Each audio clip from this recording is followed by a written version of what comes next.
дар мавҷ барномаи иттилооти хабар.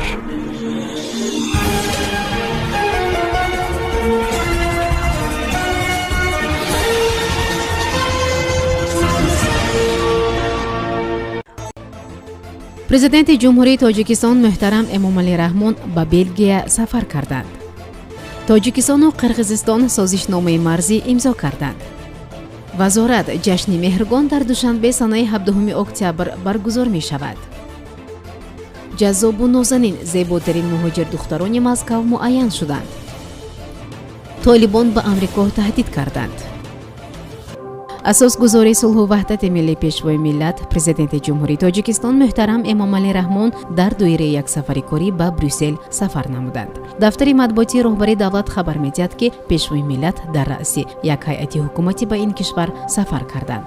зимнан роҳбари давлатро вазири корҳои хориҷӣ, ёрдамчии президент оид ба масъалаҳои робитаҳои хориҷӣ, директори агентии захираҳои моддии давлатӣ ва дигар шахсони расмӣ ҳамроҳӣ намуданд.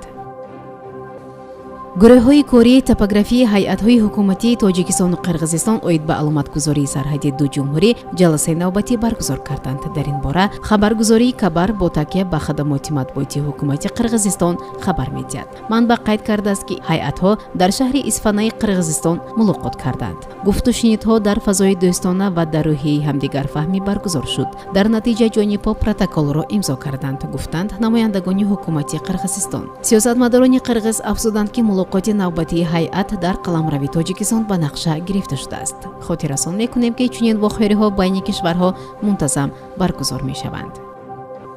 ҷашни меҳргон дар таърихи 17 октябр дар парки фарҳангии истироҳатии Абулқосими Фирдавсии шаҳри Душанбе баргузор мешавад. иттилоъ медиҳад вазорати фарҳанги Тоҷикистон. бинобар иттилои манбаъ, дар ин намоишгоҳ беҳтарини навъҳои асал ва ҳамчунин анвои мухталифи биринҷ, ки дар манотиқи мухталифи Тоҷикистон кишт мешаванд, ба намоиш ва фурӯш гузошта мешавад. ҳамзамон қайд карда шудааст, ки дар ҷашни меҳргон кишоварзон аз саросари Тоҷикистон маҳсулоти худ аз ҷумла сабзавоту меваҳоро ба фурӯш мегузоранд. дар ин ҷашн ҳамчунин ғизоҳои миллӣ ва саноии дастии мардуми тоҷик низ ба намоиш гузошта мешавад. вазорати кишоварзии Тоҷикистон ҳадаф аз баргузори ин рӯйдодҳоро эҳёи саноии дастӣ ва сунъатҳои мардуми ин кишвар унвон кардааст. дар Москав миёни духтарони муҳоҷир озмуни зебоӣ баргузор гардид. мақоми аввалро дар озмуни мисс Федератсияи муҳоҷирони Русия 2021 гулдухтаре аз Ӯзбекистон касб кард. Нуринисо Абдулмаинова зодаи Тоҷикистон дар ин озмун барандаи ҷоизаи интихоби тамошобин шуд. чорабиниро Федератсияи муҳоҷирон дар Русия ташкил кардааст. дар маҷмӯъ дар озмун 50 намояндаи 13 кишвари дунё дар ин озмун ширкат намуданд, аммо танҳо 10 нафар аз Русия, Тоҷикистон, Туркманистон, Ӯзбекистон ва Қирғизистон ба даври ниҳоӣ роҳ ёфтанд. ҷои аввалро намояндаи Ӯзбекистон Рушана Каримова гирифт. ӯ соҳиби шаҳодатномаи таҳсил дар донишгоҳи молия ва ҳуқуқи Москав шуд. дар овоздиҳи онлайн дар вебсайти Федератсияи муҳоҷирони Русия финалисти тоҷик Нуринисо Абдулмаинова пирӯз шуд. ӯ 28 сол дорад ва зодаи вилояти мухтори Кӯзони Бадахшон мебошад.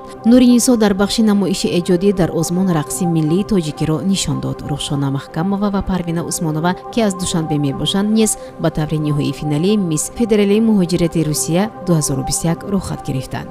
дар даври ниҳоии озмун Наргиз Зафарова аз Канибодон низ баромад кард. ӯ ба наздикӣ ба коллеҷи омӯзгорӣ дохил шудааст. Зафарова орзу дорад, ки омӯзгор шавад, аммо ҳоло ӯ ба ҳайси доя кор мекунад. ҳар як кӯшиши Иёлоти Муттаҳида барои заиф кардани қудрати Толибон дар Афғонистон метавонад боиси мушкилот барои мардум гардад. дар ин бора вазири корҳои хориҷӣ Амирхон Муттақӣ ба агентии Бохтар хабар додааст. мо ба онҳо возеҳ гуфтем, ки кӯшиши ноором кардани ҳукумат дар Афғонистон ба ҳеҷ кас фоида нахоҳад овард, таъкид кардааст ӯ. илова бар ин, Муттақӣ ишора кард, ки кишвар ба маъракаи ваксиназанӣ аз коронавирус ниёз дорад. таҳдиди Толибон ба Амрико дар ҳолест, ки намояндагони ин гурӯҳ дар пойтахти Қатар шаҳри Доҳа бо намояндагони Амрико музокирот карданд. дар музокирот масъалаи амнияти шаҳрвандони Афғонистон ва хориҷиҳое, ки дар ин кишвар қарор доранд, баррасӣ шуд. илова бар ин, дар ҷараёни музокирот масоиле аз қабили ташкили ҳукумати фарогир, бӯҳрони башардӯстона дар ҷумҳурӣ, эҳтироми ҳуқуқи занон ва ақлиятҳо баррасӣ гардид. мувофиқи иттилои обу ҳаво санҷон, имрӯз ҳаво дар шаҳри Панҷакент офтобӣ пешгӯӣ карда шуда, ҳарорати ҳаво аз 14 то 17 дараҷа гарм мешавад.